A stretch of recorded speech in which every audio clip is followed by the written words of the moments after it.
পরিবারতন্ত্রেই ভরসা রাখছেন হাসিনা। আওয়ামী লীগের নেতৃত্বে আসছেন জয় পুতুল। গণ অভ্যুত্থানের পর বিচ্ছিন্ন থাকা আওয়ামী লীগের নেতৃত্বে কে আসছেন, কিভাবে সাজানো হচ্ছে পরিকল্পনা, কার নেতৃত্বে আওয়ামী লীগকে গোছানোর প্রক্রিয়া চলছে, শেখ হাসিনা কি পরিবারতন্ত্রেই ভরসা রাখছেন? বিবিসি বাংলায় প্রকাশিত এক প্রতিবেদনে তুলে ধরা হয়েছে এসব প্রশ্নের আদ্যপান্ত। চলুন জেনে নেওয়া যাক সেই রিপোর্টের বিস্তারিত।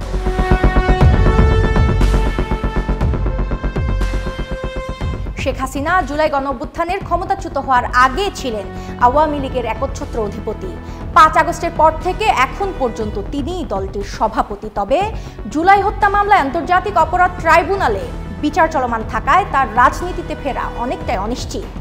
এ পরিপ্রেক্ষিতে শেখ হাসিনা দিল্লিতে বসে আওয়ামী লীগের হাল পরবর্তী প্রজন্মের হাতে তুলে দেওয়ার পরিকল্পনা করছেন বলে জানিয়েছে বিবিসি বাংলা।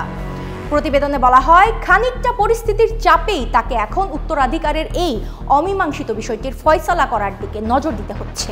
এছাড়া চলতি মাসেই তিনি নিজের ৭৮ বছর পূর্ণ করবেন, ফলে বয়সেরও কিছুটা তাগিদ তো অবশ্যই রয়েছে। বিবিসি বাংলা জানতে পেরেছে, শেখ হাসিনা তার পুত্র সজীব ওয়াজেদ জয় ও কন্যা সাইমা ওয়াজেদ পুতুল এই দুজনকেই নির্দিষ্ট দায়িত্ব দিয়ে আওয়ামী লীগের শীর্ষ নেতৃত্বে আনার পরিকল্পনা চূড়ান্ত করেছেন।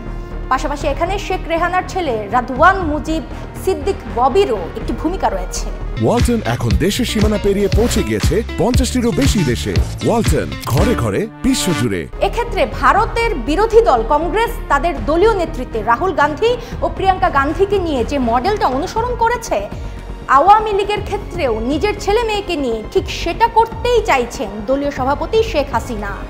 শেখ হাসিনার ছেলে সজীব ওয়াজেদ এখন মার্কিন নাগরিক ও আমেরিকার স্থায়ী বাসিন্দা। তবে মায়ের পর দলের প্রধান মুখপাত্র হিসেবে দায়িত্ব পালন করেছেন তিনি। দেশ বিদেশের মিডিয়াকে সাক্ষাৎকারও দিচ্ছেন ঘন ঘন। অন্যদিকে দিল্লিতে বিশ্ব স্বাস্থ্য সংস্থার রিজিওনাল ডিরেক্টর পদ থেকে অনির্দিষ্টকালীন ছুটিতে থাকতে বাধ্য হওয়া সাইমা ওয়াজেদ পুতুল এখন পুরোপুরি রাজনীতিতে সক্রিয়।